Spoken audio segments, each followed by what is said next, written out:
এই শেষবারের জন্য অনুমতি দিচ্ছি। শুভেন্দুকে কেন এমন বললেন বিচারপতি? বিধানসভার বিরোধী দলনেতা শুভেন্দু অধিকারীর জনসভায় পুলিশি অনুমতি না মেলার বিষয়টি নতুন নয়। বিভিন্ন ক্ষেত্রে সভার অনুমতি মেলে না। ঠিক তেমনই সেই জনসভা করার জন্য হাইকোর্টের দ্বারস্থ হওয়ার বিষয়টিও শুভেন্দুর ক্ষেত্রে নতুন নয়। এবার হাওড়ার শ্যামপুরে জনসভা করতে চেয়ে আদালতের দ্বারস্থ হয়েছিলেন শুভেন্দু। সভার অনুমতি দিলেও সতর্ক হতে নির্দেশ কোর্টের। মুচলেখা দিলে জীবন বাঁচানো যায় না, মন্তব্য বিচারপতি তীর্থঙ্কর ঘোষের। হাওড়ার শ্যামপুরে কামারপুর রোড দেউলি বাজার জংশন এলাকায় বুধবার সভা বিজেপি নেতা শুভেন্দু অধিকারীর। কিন্তু যে মাঠে সভা হবে সেখানে যাওয়ার জন্য রাস্তা অত্যন্ত সরু, ফলে সেখানে জেড ক্যাটাগরি নিরাপত্তা নিয়ে বিরোধী দলনেতার কনভয় ঢোকা বেরোনো কষ্টকর। আদালতে এমন যুক্তি দেয় পুলিশ।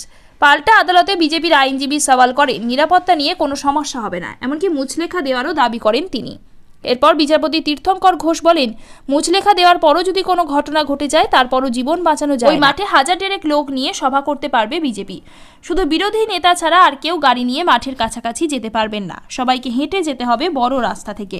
একই সঙ্গে বিচারপতির মন্তব্য, এই শেষবারের জন্য অনুমতি দিচ্ছি। জাতীয় সড়কের ধারে সভা করলেও আমি অনুমতি দেব, কিন্তু এরপরে সভার জন্য অন্তত 20 মিটারের কম চওড়া রাস্তা হলে সেখানে সভার অনুমতি দেওয়া হবে না।